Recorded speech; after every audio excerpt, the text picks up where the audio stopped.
তো শুভ সন্ধ্যা বন্ধুরা। বিকেলবেলায়, বিকেল না, সন্ধেবেলাতেই আমি চলে এসেছি। দেখতেই পাচ্ছ ব্যানাচিতি বাজার। আলু যে দেখলে প্রথমে আলুটা ভাজছিলাম, ওটা হলো লাল লাল আলু, যেটা আমরা ঘরে ওই আর কি ভাজা করে খাই। তো বাজারে মানে আসতেই হতো, একেবারেই সবজি ছিল না ঘরে, তার জন্যে। আর আজকে মাছের বাজার ঢুকিনি, দেখতেই পাচ্ছ পুরো বাজারটাতেই তোমরা দেখতে পারবে যে আমি খালি সবজি নিয়েছি, আলু, পেঁয়াজ, দু তিন রকমের আলু নিয়ে নিয়েছি, সবজি নিয়ে নিয়েছি, ঠিক আছে, এঁচোড় টেচোড় এসবই নিয়েছিলাম। আর নিয়েছিলাম দাদার দোকান থেকে ডিম। আমি ব্যানাচিতি বাজার গেলেই বরাবরই দাদার দোকান থেকে ডিমটা নিই আর কি। তো কি সুন্দর দেখো হনুমান মন্দিরটার এখানে রাম সীতার ছবি লাগিয়েছে। আর এই যে আমি তোমাদের সঙ্গে মহাদেবের ছবিটা বারবার শেয়ার করি, তো দেখছি মহাদেবের গায়ের রঙটা উড়ে গেছে, মনে হয় আবার রঙ হবে আর কি নতুন করে, তার জন্য। তো দেখো তোমাদের সঙ্গে শেয়ার করেছি আমি। এই যে মহাদেব বাবা বসে আছে আমাদের। তো চলো বাজারটা করে নিই ঝটপট। তো বাজার করে নিয়ে আমাকে আবার যেতে হবে বাড়ি। তোমাদের ওখানে ফুলকপি কত করে দাম বলছে আমাকে জানিও। আমাদের এখানে 20 টাকা পিস। আর এখানে পাঁপড় দেখতে পাচ্ছ, আমি 2 রকমের পাঁপড় নিয়ে এসেছি। আর সবজি বাজার তো করছিলাম। তো চলো আজকে ব্লগটা দেখতে থাকো, সঙ্গে থাকো।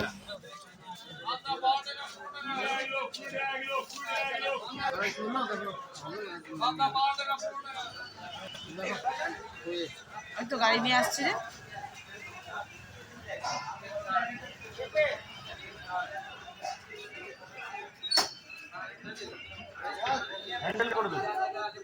তো বাজার থেকে আসা আমার অনেকক্ষণ হয়ে গেছে, বাজার থেকে চলে এসেছি, ভাত হয়ে গেছে। আর এখন করব একটু পেঁয়াজ কলি দিয়ে বড়া। তো পেঁয়াজ কলি দিয়ে বড়াটা একবার একটুখানি আপনাদের সঙ্গে শেয়ার করে নিই ঝটপট।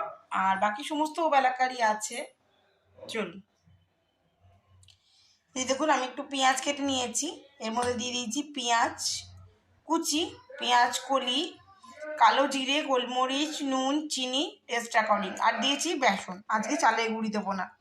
তো এটা দিয়ে দেখুন পেঁয়াজ দিয়ে দিয়েছি। এবার আমি বেশ আট করে, যদি পারেন তো এর মধ্যে সেদ্ধ আলু দিয়ে দেবেন, তাহলে স্ম্যাশ করার সময় খুব বেশ জমাট জমাট জিনিসটা হবে। তো চলুন, এটা আমার হয়ে গেছে। এবার পেঁয়াজ কলিটাকে আমি একটু অল্প অল্প জল দিয়ে বেশ আট করে মেখে ফেলবো।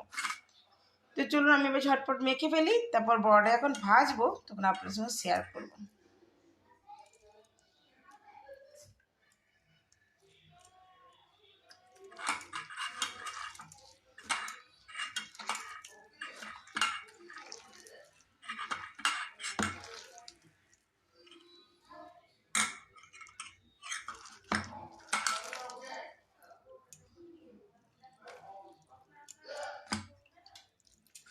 আমি আজকে বাজার থেকে মাছ আনিনি, আজকে ডিম নিয়ে এসেছিলাম।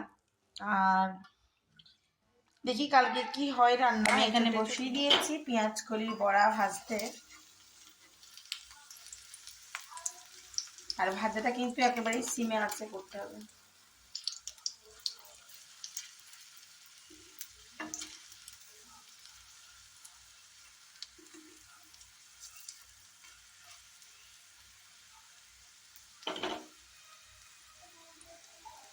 আমি একদমই ধিমে আঁচে ভাজবো।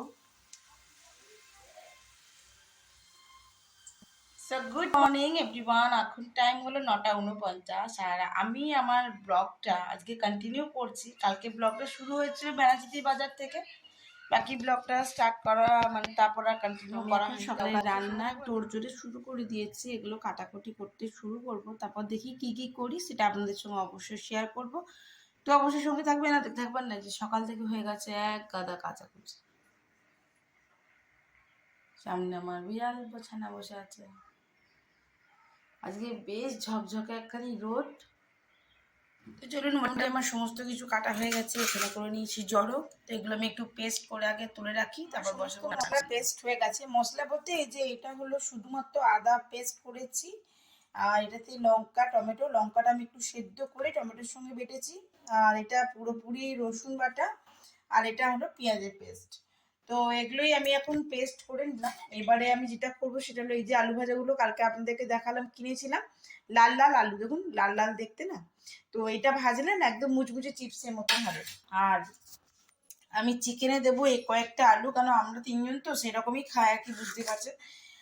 আর ও আজকে খাবে না, নেমন্তন্ন বাড়ি আছে। তো এই চিকেনটা আর এই চিকেন থেকে আমি একটুখানি নিয়ে নিয়েছি, যেটা আমি এখন চিকেন পকোড়া করব। তো চলুন ঝটপট চিকেনটা করে নিই। আমাদের মা বেটির রুটি আর মায়ের একটু ভাত করব। তো দেখতে থাকুন আর সঙ্গে থাকুন আজকের ব্লগটা আমার। কালকে যেটা আমি চিকেন পকোড়াটার জন্য সমস্ত মশলা দিয়ে প্রিপারেশন করে দিচ্ছি। এবার দিয়ে দেবো যেটা, সেটা হলো একটা ডিম। আর আমি চিকেন কষাটার জন্য এখানে সমস্ত মশলা দিয়ে দই দিয়ে এবার মাখিয়ে রেডি করে রাখবো প্রায় 8 ঘন্টা মতো।